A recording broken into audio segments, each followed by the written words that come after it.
tangu tulipotoka hapa mchana, na ameturejesha tena kwa vipindi vya mchana na jioni tukiwa salama. Jina lake litukuzwe sana. Ni matumaini yangu kwamba vipindi ambavyo tumevipata hapa vilivyotangulia kutoka kwa wakufunzi wenzangu katika mikutano hii vimekuwa vya baraka kwa kila mmoja wetu ambaye yupo katika mkutano na wale ambao huenda wanatupata kwa mbali kupitia vyombo hivi kwa kadri ambavyo vinawafikia. Nashukuru kwaya zote ambazo zimehudumu hapa. Kwaya ya pale Kigaragalo, kwaya ya pale Mkimbizi, kwaya ya Kiesa na kwaya hii ya Ngome. Hizo ambazo nimezisikia hapa, kama kuna nyingine basi na hiyo nyingine. Bwana aweze kuwabariki sana kwa huduma yenu njema ambayo ni ya muhimu sana tunapokuwa katika mikutano ya kiroho kama hii, kwa sababu tunakuja hapa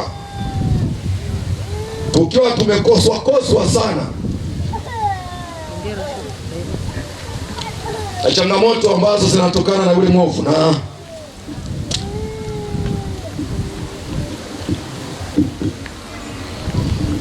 tunaposikia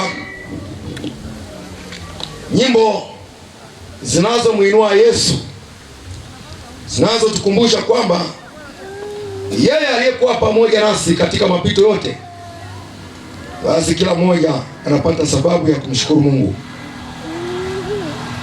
Lakini nimesikiliza vizuri hata wimbo uliopita hivi punde na ujumbe ambao tunaupata ndani yake. Basi niwaalike tuombe. Baba yetu na Mungu wetu mtakatifu wa mbinguni, bado tunahitaji kusikia mausia kutoka kwako. Hebu endelea kutueleza jioni ya leo kile ulichotuagiza, maana kwa neema yako tuko tayari kutenda kwa kadri Roho wako atakavyotuongoza. Hata hivyo, tunapotafakari tunaona tumeanguka mara nyingi katika sheria yako. Hatujawa waaminifu. Tumeifundisha lakini hatukufanikiwa kuishi katika maisha yetu. Tunapojifunza sehemu ya 3 ya maagizo yako wewe uliye mkombozi wetu, tusaidie sana tufanye maazimio ya kuishi sheria hii katika maisha yetu. Jalia aliyeko hapa na yule ambaye anatupata kwa mbali popote alipo, maana tumeomba tukiamini kwa jina la Yesu, amen. Kwa wale ambao tumekuwa hapa katika mkutano tangu jana jioni, tumekuwa tukiangalia maagizo ya mkombozi wetu.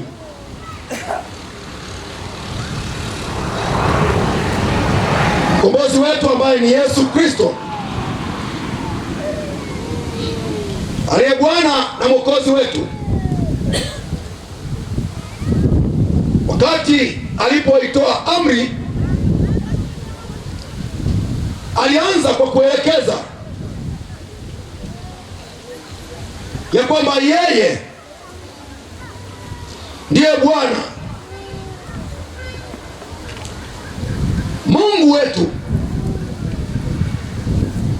aliyetuvusha katika mapito yote tuliyopita. Waisraeli aliwaambia, mimi ndimi Bwana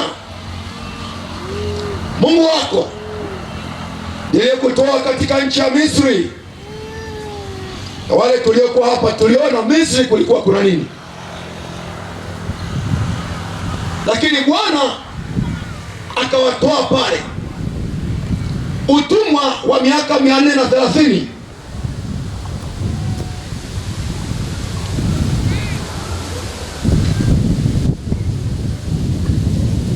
ilikuwa ya kwamba Mungu amewasahau, lakini Mungu alikuwa na kusudi. Ndio maana wakati ulipotimia kama alivyoelekeza mwenyewe, tangu alipomwambia mzee Yakobo ya kwamba nenda Misri, usiogope kwenda, nenda, maana nitakufanya kuwa taifa huko, nitakubariki huko, naam, nitakurudisha tena. Kabla ya mzee Yakobo kufa kule Misri, aliwakumbusha watoto wake ya kwamba saa itafika, Bwana atawarudia, Bwana atawakumbuka, atawapandisha katika nchi yao ya Kanaani. Kabla ya Yusufu kufa, alitoa maelekezo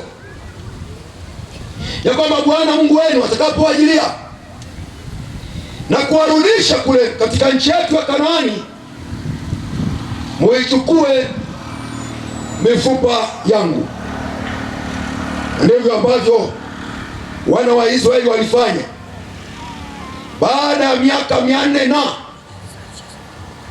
soma kitabu kile cha Kutoka sura ya 12 na fungu la 40, tulisoma tukaona muda waliokaa pale miaka 400 na kitu, lakini Bwana alikumbuka, na wale waliofanya zoezi lile ambalo mzee Yakobo alielekeza na Yusufu alielekeza, ilikuwa ni vizazi vingi vya baadaye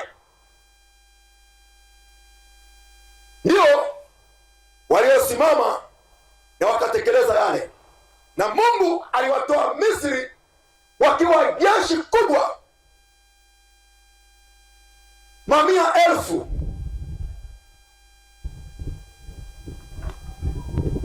Walitoka kule, tena tueleza kwamba watu zaidi ya 600,000, wanaume ambao wana miaka zaidi ya 20, ukiongeza hapo wanawake, kiweka hapo na watoto, taifa la watu zaidi ya milioni 2 walikwea kutoka Misri na kuiendea nchi ya Kanaani.